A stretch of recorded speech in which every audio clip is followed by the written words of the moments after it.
This is a video blog about raising and breeding peppermint shrimps. This is not a peppermint shrimp tank, but this is my main tank at the moment. It's a 15-gallon. It's not my peppermint tank because of my coral-banded shrimp. He doesn't get along with them, so I'm going to have to get rid of him to be able to put the peppermint shrimp in.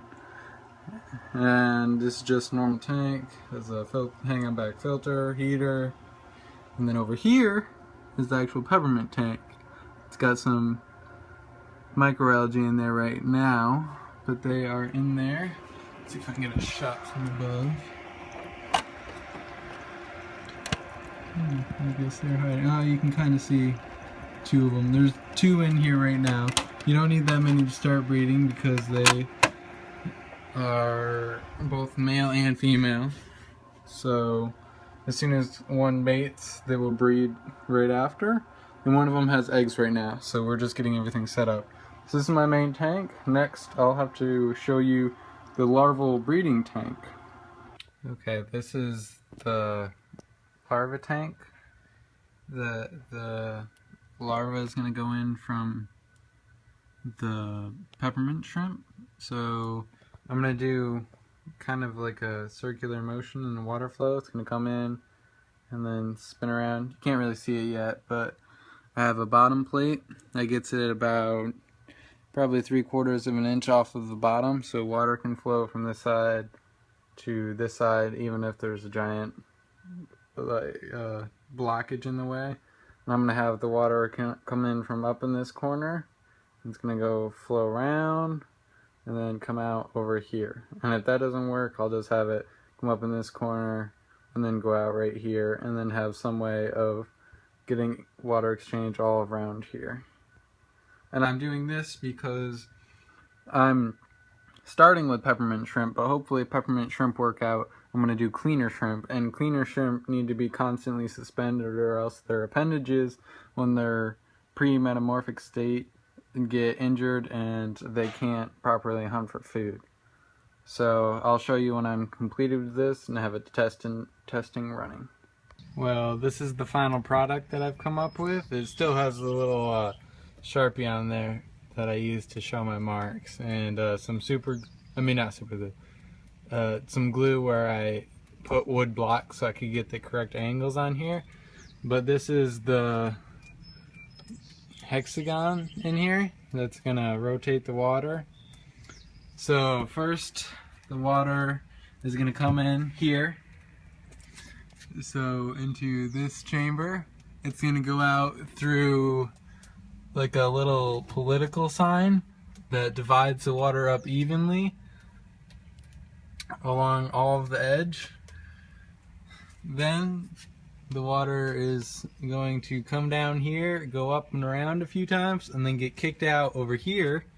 There is a little space where I'm going to put some super fine mesh in here, and then when it comes out of here, it will eventually overflow in this baffle and go over here.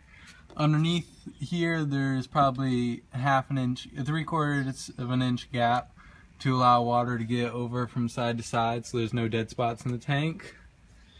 So I haven't done a leak test yet, but I'm about to do it. So I'll let you know how the leak test goes. Okay, well this is the finished project so far.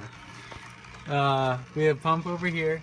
It's taking the water and it's putting it through 2 canister filters that will have media and probably carbon in one, and I'm not sure what in the other.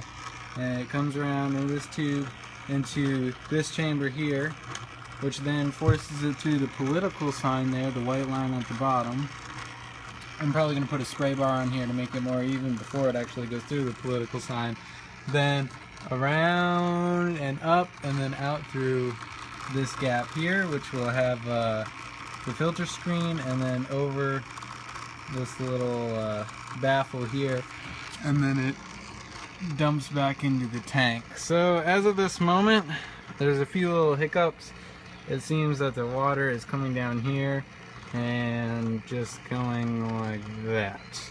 So to solve that problem, I'm just going to come down here, go right here, probably put a little bubbler bar across the whole tank here so that it'll come up and give it another oomph to go back around, which is not a bad thing. That's what they usually do. but I was just trying to do it without. I don't think it's possible. So the paper towel is not settling on the bottom, which is good, but it is hitting the side here, and some of it got caught in the silicone, so I'll have to go through here and scrape out the excess silicone. I did have one leak. It was down at the bottom edge right here. I'm not sure if I'll fix it yet, because it doesn't really matter since, you know, both tanks are even, and it was like a pinhole leak, but I'll probably go fix it up anyways.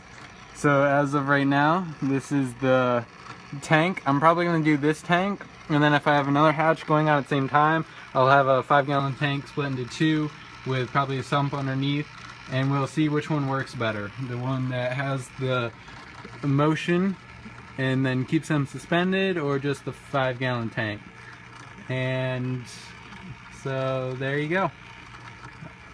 I'll have an update pretty soon, hopefully with eggs, and I'll show you my setup with phytoplankton, and I'm not sure if I'm going to do rotifers yet, but maybe rotifers and some brine shrimp.